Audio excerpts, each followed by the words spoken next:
E olha só estes dados divulgados pelo governo do estado de São Paulo. Quase metade dos criminosos soltos em audiências de custódia e que são monitorados com tornozeleira eletrônica foram acusados de violência doméstica. Desde o dia 11 de setembro, quando teve início o monitoramento, até o dia 8 de dezembro, 123 pessoas passaram a usar tornozeleira, sendo 57 homens por violência contra a mulher. A partir do momento em que o agressor é monitorado com a tornozeleira, se ele se aproximar da vítima, automaticamente as forças policiais serão acionadas.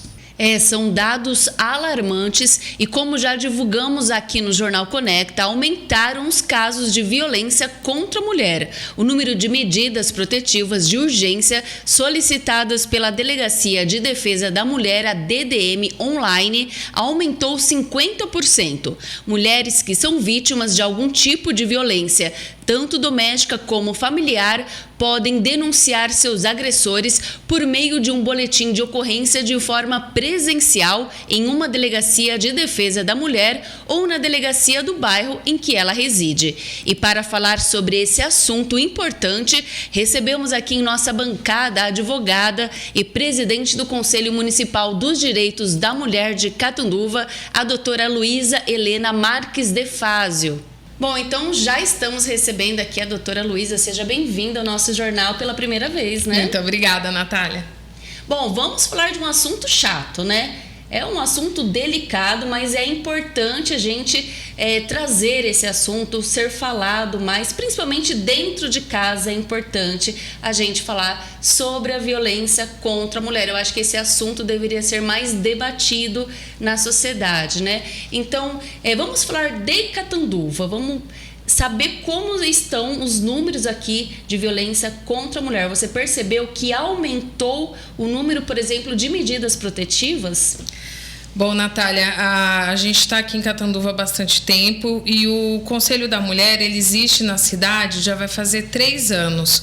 Já vem aí fruto, né, da luta do movimento de mulheres há muito tempo e a gente conseguiu concretizar o Conselho de 4 para 3 anos. Eu fui eleita presidente pela primeira vez e agora fui reconduzida nesse ano.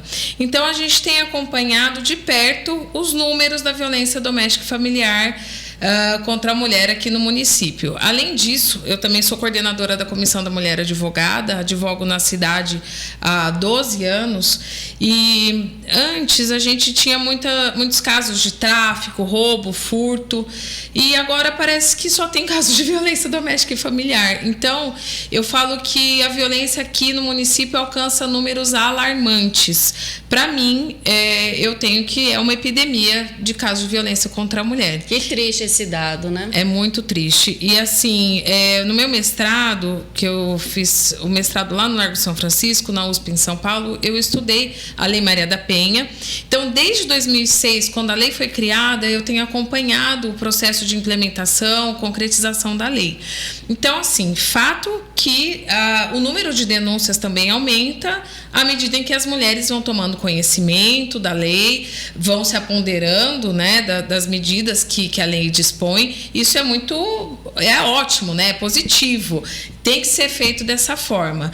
Mas, por outro lado, além delas terem a coragem de denunciar, nós também percebemos, por outro lado, que existe um aumento no número de agressões. Então, isso que preocupa. E esse número varia de cidade para cidade, né? Algumas cidades têm conseguido combater com mais efetividade a violência contra a mulher, mas aqui no nosso município me parece que há um certo descaso, uma certa impunidade e por isso gera um descrédito nas mulheres, né? Elas ficam até com medo de ir lá e denunciar o agressor. Muitas delas têm medo porque vai chegar muitas vezes na delegacia, ou antes de chegar na delegacia, quando elas chamam a polícia, em algumas vezes a gente tem relatos que a própria polícia não vai, né? Então isso já desmotiva muitas vezes, se a mulher tem casos reiterados, ela chega na delegacia, olham para ela e falam, você aqui de novo, né? Então, assim, falta um certo conhecimento por parte do poder público de que a violência doméstica e familiar, ela é algo mais grave e que não é um caso simples de violência, né? Ela tem todo um ciclo da violência. E muitas vezes, para aquela mulher tomar coragem e denunciar, ela já passou por muita coisa. Então, ela tem que ser acolhida, abraçada. Por isso a gente pensa, né, que a polícia, todo o sistema de justiça criminal deveria acolher essa mulher de uma forma mais efetiva, né? Para não chegar ao crime de feminicídio também, né? É o que mais nos preocupa. Nós temos alguns casos, sim, no município. Não são tantos casos assim, né? As outros tipos de violência, nós temos mais casos, mas existem alguns casos de feminicídio e isso é o que é mais grave, né? Então, como você mencionou aí, existem vários, acho que são 5 tipos de violência contra a mulher. Eu gostaria que você falasse um pouquinho o que é cada um. Eu acho que a pessoa, às vezes, que está assistindo pode se identificar. A Lei Maria da Penha, ela prevê 5 formas de violência doméstica e familiar contra a mulher. Só gostaria de prestar atenção que é contra a mulher, tá? Não importa se ela é uma mulher heterossexual ou homossexual. Mas o entendimento no direito, né, é que não serve para homens. Os homens, se forem vítimas de violência doméstica e familiar, eles têm outros instrumentos. O próprio Código Penal inteiro protege os homens, né? Então, essa violência, ela vai muito além da física, né? Um olho roxo, um braço quebrado, ela tem aí também a moral, né? Violência moral, violência patrimonial. Isso, os 5 tipos que nós estávamos falando, 5 formas de violência previstas na Lei Maria da Penha, né? Então, a violência física, que é a mais comum, que deixa marcas no corpo, né? A violência psicológica, que é o quê? Aquele menosprezo que o homem às vezes trata a mulher, fazendo com que a vítima sinta-se sempre inferiorizada. E é uma situação de tanta violência que, para mim, essa é a pior, porque a pessoa não percebe essa violência. Exatamente. Ela é mais sutil, subliminar, e é muito mais difícil você conseguir se livrar dessa violência. Bom, além disso, a violência sexual. O que é a violência sexual?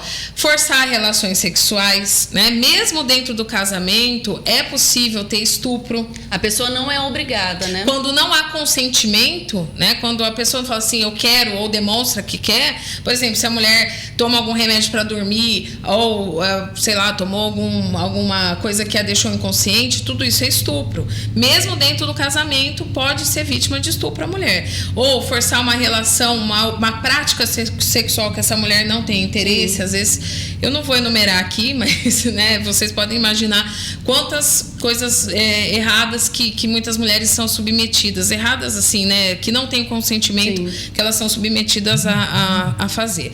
Além disso, a violência patrimonial, que também está sendo muito comum ultimamente. Então, tem muito homem que parece que se especializando em dar golpe, né, em mulheres. Então, eles pegam o cartão da vítima, muitas vezes, e pegam o dinheiro dela, não deixam ela ter acesso ao salário ou algum benefício social que ela receba.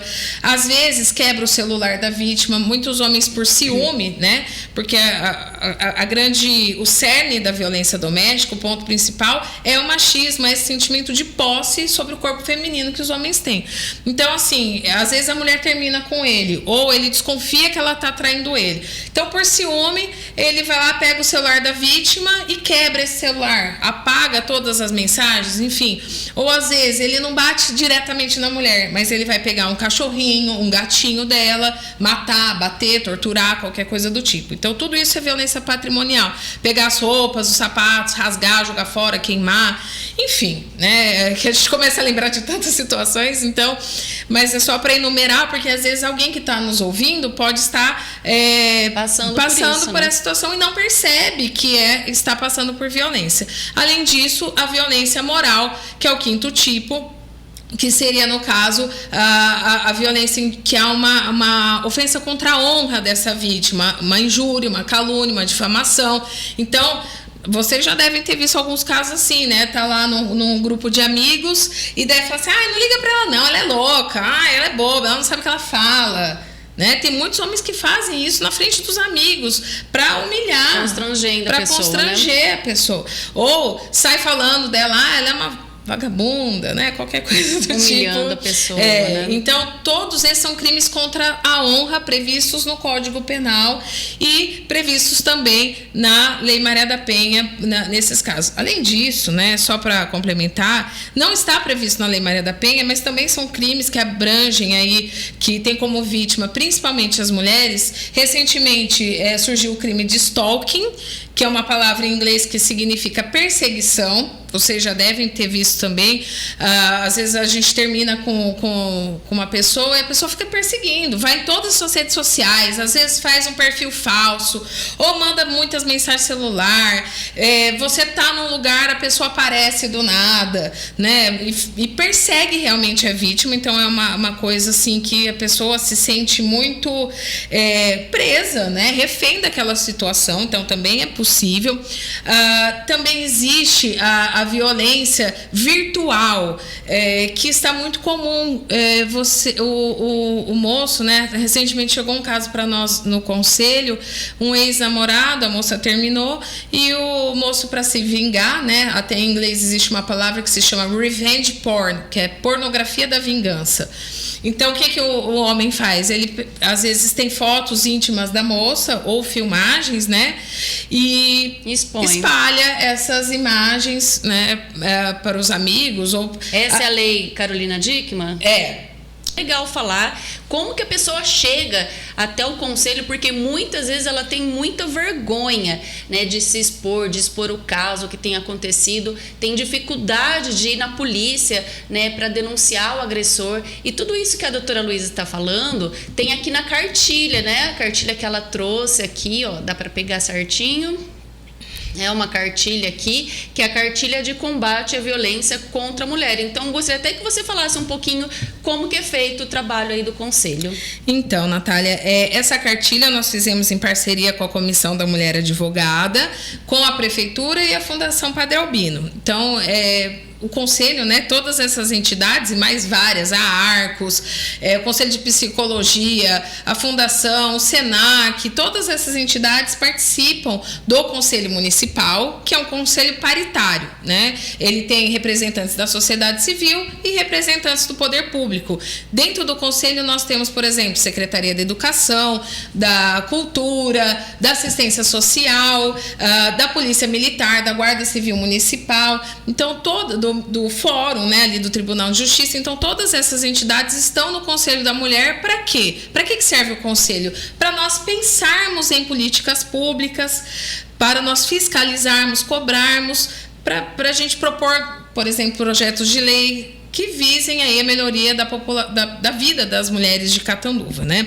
Então, nesse sentido, nós pensamos nessa cartilha. Ela tem várias informações, ela explica os direitos das mulheres, as formas de violência. Ela fala, por exemplo, né, do ciclo de violência. Interessante, né? Que é o ciclo de violência, ele representa as 3 fases da violência contra a mulher. Então, nesse sentido, nós fizemos aqui um pequeno teste, né, para que a mulher perceba se ela está passando por alguma dessas situações de violência ou não.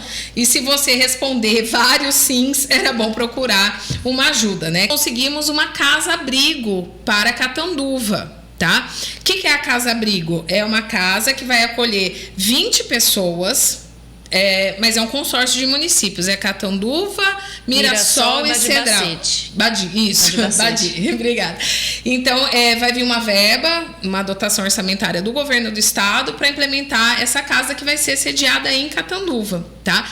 E essas 20 mulheres são 20 mulheres que estão, assim, em risco de morte. Não é qualquer caso de violência, são os casos mais graves. E vai acolher as mulheres e também, por exemplo, seus filhos e dependentes menores de 18 anos. Então, ali elas passam a morar ali, ser protegidas. Por um tempo pequeno, é uma casa que fica escondida, fica sob sigilo, né? Mas assim, às vezes essa mulher tem 3 filhos, 4 filhos, então acaba que as vagas são poucas, né? Para 3 municípios. Mas já é um avanço, porque muitas vezes a mulher não tem realmente para onde ir. É hora de dar um basta e a gente reconstruir a nossa sociedade como uma sociedade de paz. Eu já passei, eu pessoalmente na minha vida, Estou com 41 anos, já passei por várias situações de violência, e hoje eu vivo um casamento harmônico, de paz. Então, assim, eu tenho certeza que eu gostaria que todas as mulheres, todas as pessoas pudessem ter uma vida mais tranquila, sem violência. É um direito de todas as mulheres, por isso eu vou lutar. E nós, do Conselho Municipal dos Direitos da Mulher, da Comissão da Mulher Advogada da OAB, é para isso que nós lutamos, para que todas tenham direito a uma vida de paz sem violência.